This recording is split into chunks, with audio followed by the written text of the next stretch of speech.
Hi guys, Jamie here at Flying Scott Sim. Thanks for stopping by.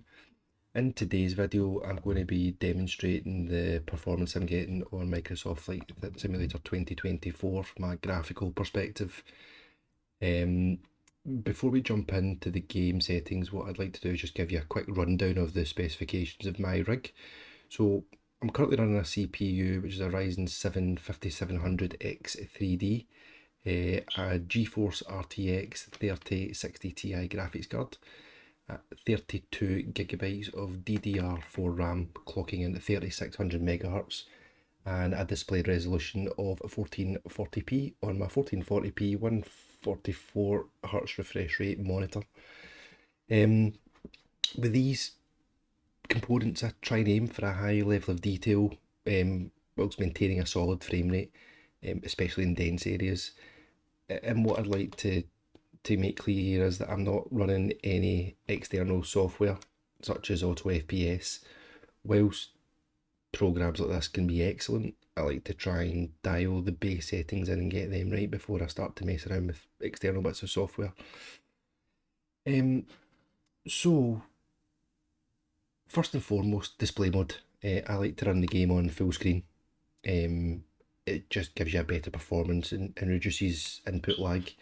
I think when you run on windowed, your graphics card has to try and juggle rendering the game and any applications you might have opened on your desktop at the same time, so full screen is always best. I've got render scaling currently set to 100.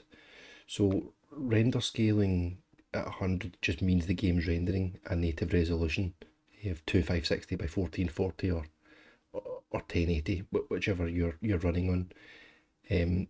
What I will say about resolution is that on a 3060 Ti, this is probably the lowest I would go in terms of GPU for 1440. Anything less than that, you need to run it on 1080. Resolution has such a big hit on your performance.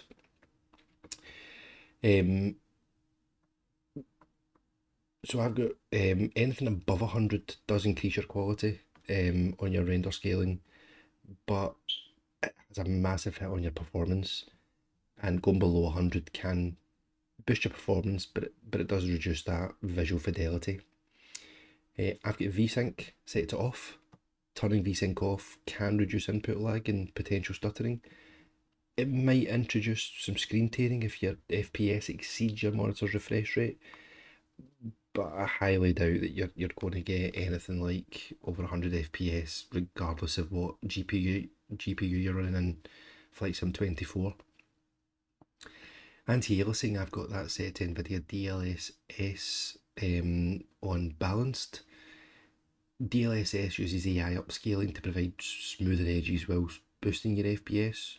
You do get higher frame rates than traditional anti-aliasing methods, minimal quality loss, and you'll maybe get a little bit of blurring inside the cockpit on your instruments and your PFDs. As you can see here, cockpit looks good, but it's not as sharp as what you might find on TAA. FidelityFX Super Resolution, or also FSR.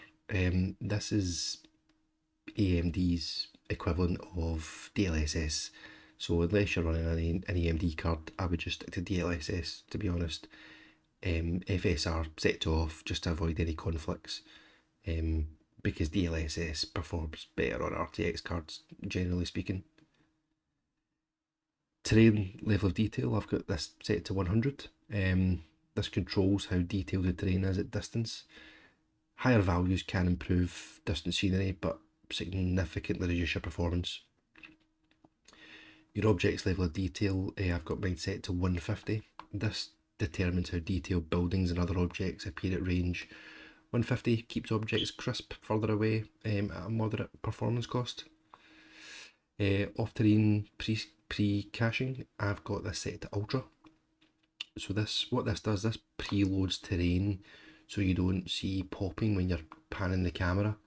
It does improve the immersion, but it uses a lot more memory, so unless you've got 32 gigabytes or more, I would be setting this to medium or even low. 32 or 64, get it up to higher ultra. It's going to make a massive, give you massive gains on your performance. Buildings I've got set to high. This pretty self-explanatory, improves the quality of the building models and the textures. Higher settings make urban areas look more realistic, but it does have a big impact on your FPS in those dense city areas. Fauna controls the presence and detail of animals and wildlife. I've got it off. I don't fly those kind of flights, so I just keep it off to get any performance gains I can find. Grass I've got set to high. I like the grass on high because it improves the visual fidelity around the airfields, especially when you're taxiing or running down the runway. The grass at the side of the airfields just make things look that much better. Trees, similar to grass, affects the density and draw distance of the trees, can be GPU intensive in forested areas, but high looks great just as much as ultra. Rocks, high. This just affects rock formations in detail in mountainous areas. High's a solid choice. Don't really see much difference between high and ultra, if I'm being perfectly honest.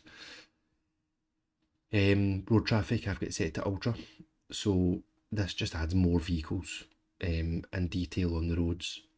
Great for realism, great in cityscapes, moderate performance impact. If you're doing more airliner flying, you can set this lower. If you're going to be at 36,000 feet most of the time, then you're only really going to get those gains when you're coming in for approach, landing, takeoff. Sea traffic, ultra. For me personally, I don't see a massive hit on performance. Just again improves the immersion in those port cities when you're flying into those big areas. Water waves I've got set to medium. This just affects the wave detail and realism. Higher settings can be demanding, so I keep it down to medium, and I think the water still looks pretty good, to be honest. Shadow maps I've got set to 1536, so this just determines the resolution of shadow maps. Higher values make shadows sharper. It can lower your FPS. 1536 is a solid choice. Similar to terrain shadows, 1024. This just affects the shadows that are cast by the terrain and mountains. Balances performance with decent shadow clarity. And then contact shadows I've got it set to high. This just adds very subtle shadows where objects touch surfaces. It will improve your realism with a moderate performance cost. Ray marks reflections. People often get this confused with ray tracing. Ray marks reflections is not ray tracing. This just simulates reflections on surfaces like water and glass. It can be GPU heavy, so on the 3060 Ti, high is a good compromise. Now ray trace shadows, that is ray tracing. Switch it off unless you're running a 4080, a 4090, a 5090, a 7900 XTX. Your rig won't cope. You'll just drop down to 10 FPS. If I turn it on, my 3060 Ti will just turn into a molten mess at the bottom of my computer. Not worth it. It's just turn it off. Light shafts on. This just adds volumetric light beams. For example, sun rays through clouds. Really does add that level of immersion. And it's a pretty small performance hit, if I'm being honest. Texture detail. I've got texture resolution set to high. So this just sets the resolution of your surface textures, improves your sharpness, does require more VRAM. I'm probably pushing things a little bit, setting it to high with 8GB of VRAM, but you should be fine. Any more VRAM, then you can start to dial that up to ultra. Texture super sampling, I've got it set to 6x6. This smooths out textures further, especially at close range. Noticeable performance cost if it's set to high. 6x6 is probably a decent sweet spot for this kind of setup. Anisotropic filtering, I've got it set to 8 times. This just improves texture clarity at oblique angles, kind of example on runways. It has a low to moderate performance. 8 times is usually enough. Displacement mapping, I would set this to high. This adds depth to surfaces like runways, roads, building walls. It will improve your realism but will use more GPU resources. And then finally in this section, cube map reflections I would set to 256. This just alters the quality of reflections and reflective surfaces such as windows, water, etc. Higher settings can look better but will lower your performance, and I think 256 is a pretty balanced choice. Now clouds I like to set at ultra. This just determines cloud formation detail and rendering. They are pretty GPU intensive, but I think clouds, they need to be on higher ultra. Anything less than that and they just look like pixelated messes. Now, traffic in cockpit. I set air traffic to ultra. This just controls the density and realism of AI live air traffic. Ultra provides a busy sky but can lower your FPS at crowded airports. But it is good to have it on when you like those airliner flights from big airports like Heathrow and LAX, etc. Glass cockpit refresh rate I've got set to high. This just controls how frequently digital cockpit instruments update. If you get that down low, then you start to get a bit of stuttering or a bit of blurring on your primary flight displays. Higher refresh looks smoother, but does use more GPU resources if you're doing a lot of cockpit flying. Airport quality I've got set to ultra. This just enhances ground vehicles, detailing of baggage carts, etc. Ultra just makes the airports feel alive with a pretty moderate performance hit. So that kind of concludes the settings that I've got dialed in. I'm typically getting around 40 to 50 FPS in most situations, probably dipping slightly in dense urban areas, big cities, busy airports. If you need extra frames, you could always consider lowering the big hitters. The big hitters to me are probably your volumetric clouds. Get them down to medium. Your terrain or object level of detail, get it down to 100 or lower. Just tune them around until you find something that you're happy with.